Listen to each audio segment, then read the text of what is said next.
This is the Albers Log Cabin Quilt, and you know how I love log cabins, so I had to do it with the new Nuance fabric and put in that classic red center.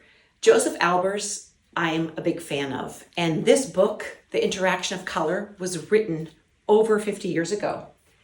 And the methods and the idea of practice is how one learns about color and the relativity of color and the value changing as well, which is also the relativity of value.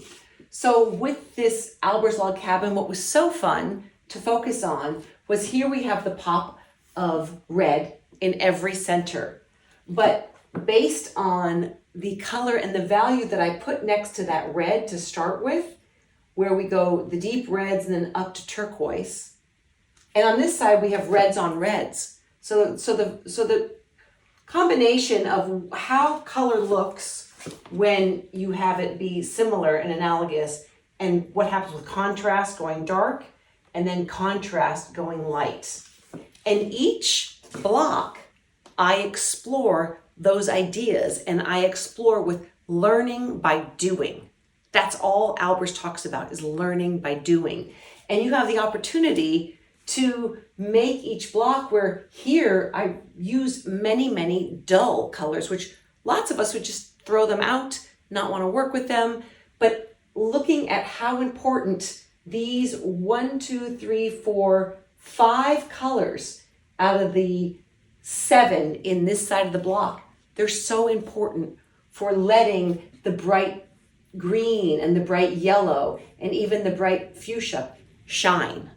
So having this be quiet, and other parts, like over here, how bright this is. You know, we all are happy using brights. It's easy to use brights, especially as quilters, but I'm challenging you to make sure you use those in-between grays, the dirty colors, the dark colors, ganging up the same color at a time. I've got all these navies right next to each other, and then this deep cranberry wine color. So in doing this, your quilt will be different when you make it. You will be cutting strips. This is not a copycat quilt. It's more of a playing with process of color, and not thinking that, oh, I did red, now I have to do green, and now I have to do blue, and now I have to do yellow. Like, it's not about that. It's about putting similar colors together, like I talked about here. Like here, look at all these greens together. 2 colors are the same, and then these are similar. And I do that a lot. This is all coming from just the tiger lily ombre. So I'm using the same ombre again and again and again and again, and the magic that that brings to your quilt. So take time to study the picture that you get with the quilt kit, and take time playing. And if you don't like one block, move on to the next one.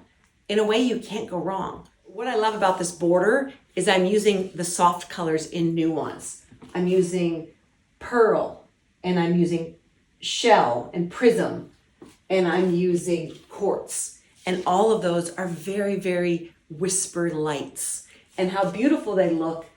And as a border, they have these brighter blocks kind of float on top. So this also comes with your kit, and it's really fun as a finish. We have different configurations you can make, different kinds of ways to set these blocks. And we have this kit. You get the border and the red squares, plus you get your pack of Nuance ombre and your pack of chalk and charcoal coordinated fabrics, all to make this one fabulous quilt.